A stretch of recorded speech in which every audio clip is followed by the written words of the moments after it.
Febriani Adila. Today I would like to present my analysis and opinion of case study 1 about a junior high school in rural Indonesia. The context of this case is limited English exposure outside the classroom. The main issue is that students memorize dialogue but cannot communicate. They can repeat sentences correctly, but they struggle to express their own ideas. In my opinion, the main function of the materials that is not fulfilled is the communicative function. The textbook provides language input, but it doesn't give enough opportunities for students to practice using English naturally. Memorization is different from communication. Communication requires understanding, interaction, and ability to respond spontaneously. When students only repeat fixed dialogues, they may know the sentence, but they don't know how to apply them in real-life situations. According to Tomlinson, 2011, in Materials Development in Language Teaching, teaching materials should not only provide linguistic input, but also help learners use the language for meaningful communication. However, in this case, the materials mainly function as a source of knowledge, not as a tool for interaction. Similarly, Richard 2001 in Curriculum Development in Language Teaching states that effective materials should develop communicative competence, not only grammatical competence when students cannot express their own ideas. It shows that the communicative purpose of the materials has not been achieved. I believe the problem is not the textbook itself, but how it's used. Teacher can adapt the dialogues into the role plays, pair discussion, or simple communicative talks based on student real-life experiences. In rural areas where English exposure is limited, the classroom should become a space for active communication. In conclusion, the unfulfilled function of the material is the role in prompting meaningful communication. Therefore, the learning process needs to be more interactive and student-centered.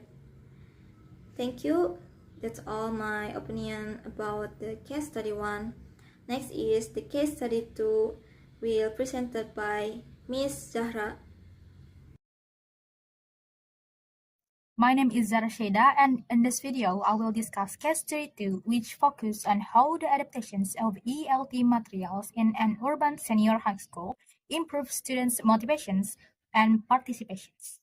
The adaptations of materials in the urban senior high schools improve students' motivations because the material become more meaningful, authentic, and engaging.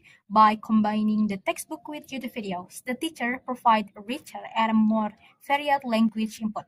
According to Brian Tomlinson, 2011, effective materials should provide rich exposure, be meaningful, and engage learner emotionally. The use of YouTube videos allows students to experience authentic language in real-life context, which increase their emotional engagement and interest. Furthermore, Jack C. Richard 2001 explained that teaching materials should provide input and serve as the basic for instructions. The integrations of multimedia research over authentic listening practice and realistic language models, making the learning experience more relevant to students' needs. In addition, Jocelyn Howard and J. Major 2004 emphasized that good ELT materials should be contextualized and encourage interactions.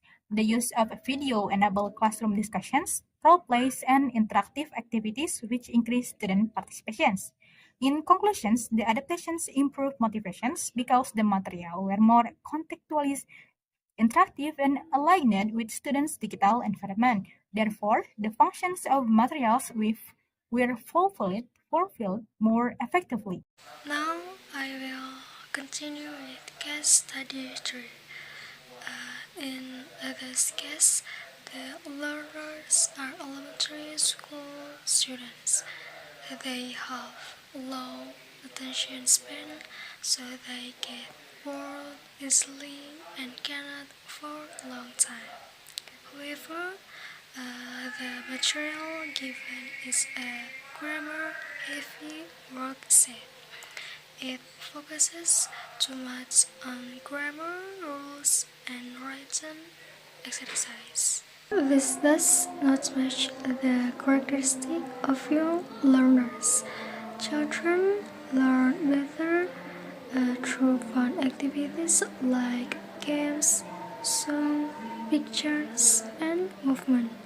Because of this mismatch, students might lose interest quickly. In conclusion, teaching materials should match learner characteristics, especially for young learners.